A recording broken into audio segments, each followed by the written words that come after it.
This is the Men of High Value channel. My name is Joseph Darling. What we're talking about today is the art of controlling one's thoughts. Because if you're able to control your thoughts, you literally can eventually learn to control everything around you. If you can control your thoughts, you are one of the very few people around you.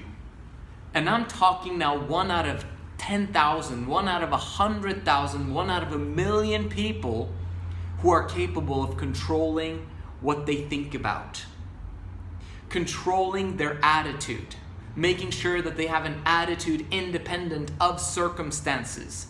No matter what happens, you control your thoughts, and because you control your thoughts, you control your attitude, thereby you control your behavior, and that behavior leads to habits that if you keep doing those habits by controlling your thoughts, you will be able to get the exponential growth curve and abundance in every single thing that you do.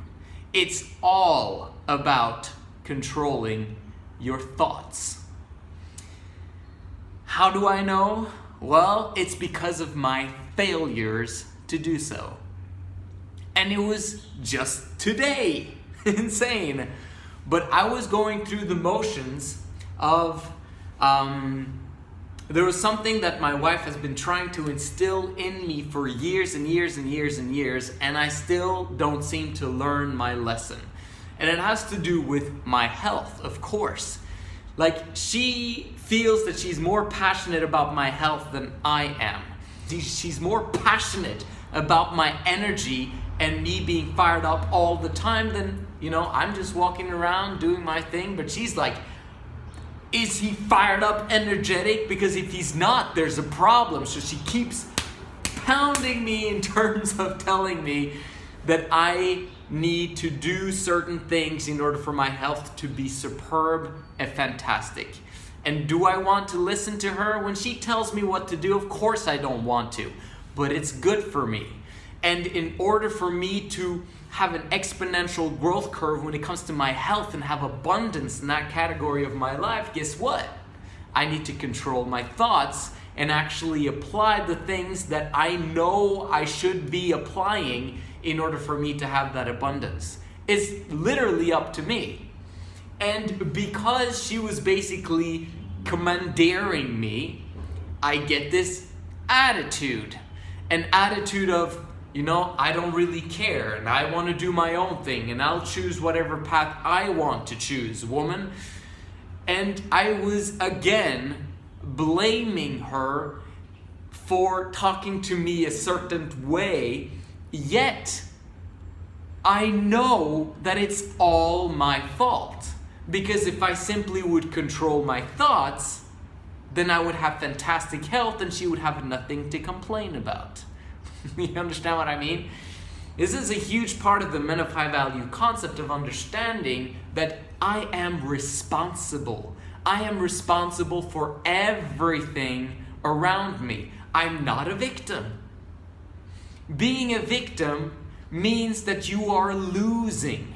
It means that something is taking control of you and acting on you and causing problems for you, instead of you being the creator, the creator, and actually choosing what happens to you. And if you don't choose what is happening to you because it's outside your forces of control, you can choose your reaction to the things that are happening to you.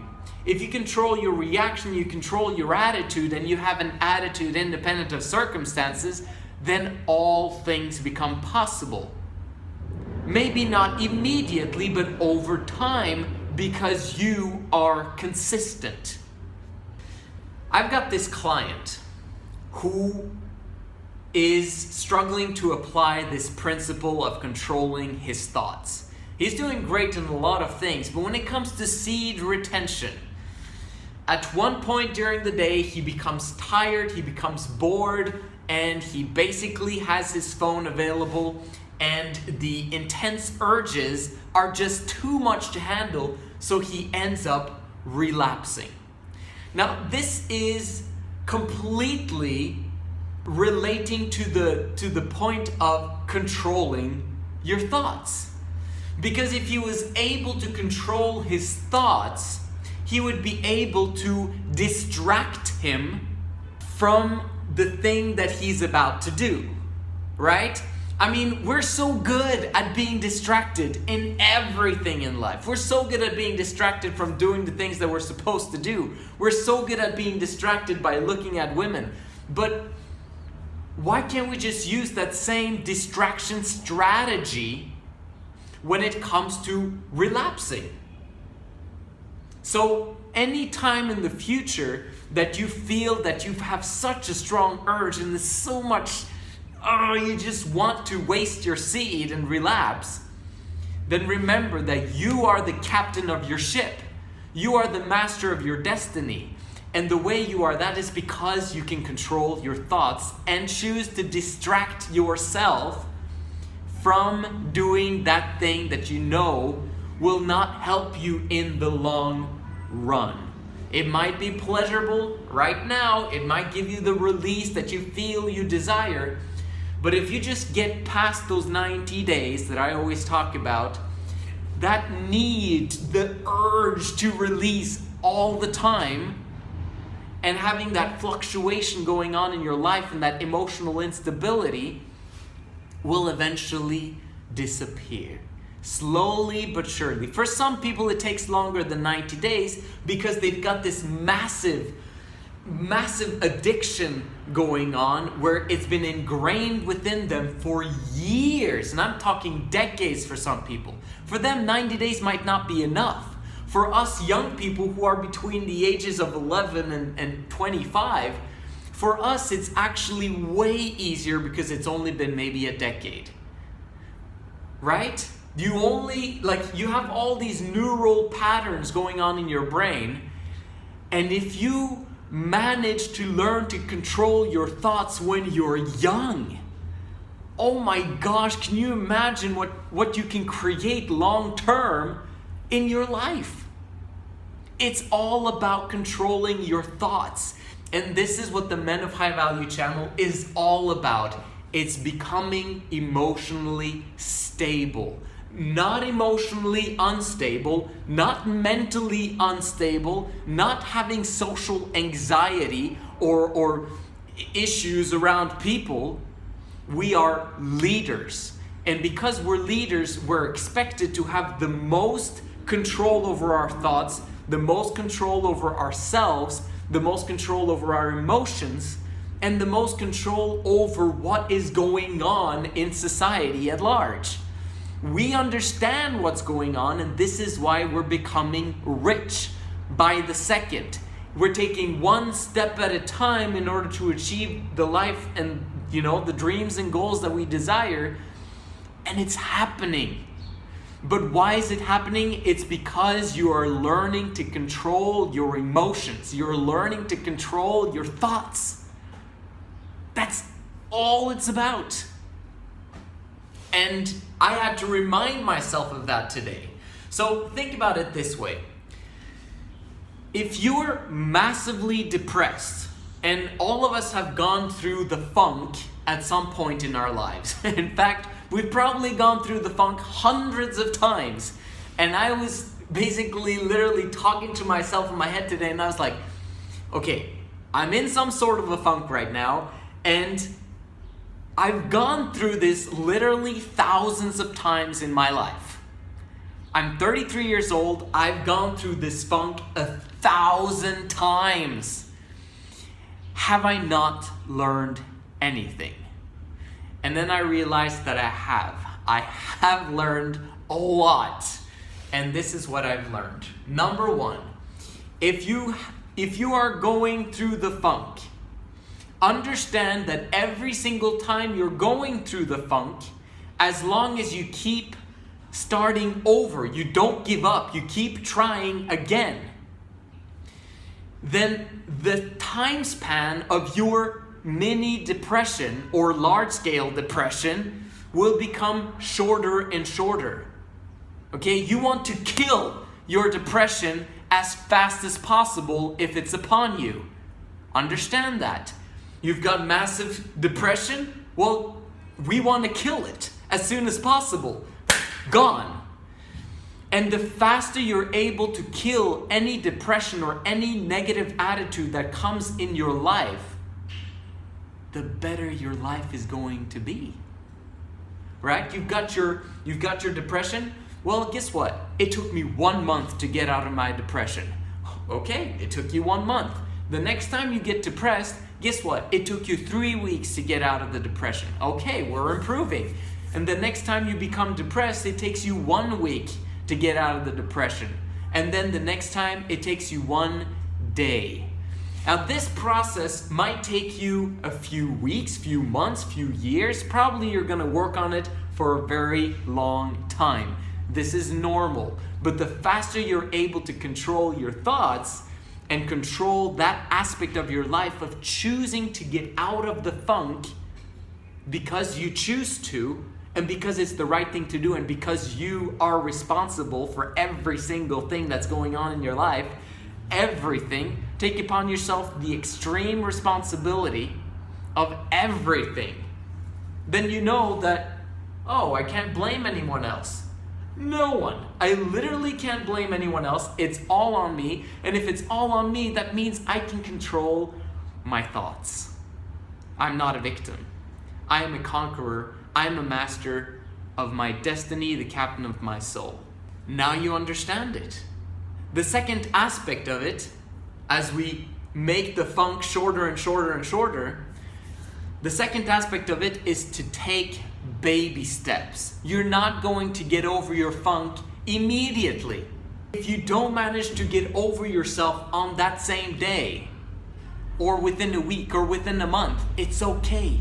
As long as you take baby steps out of the funk. One small step at a time, you can get out of it.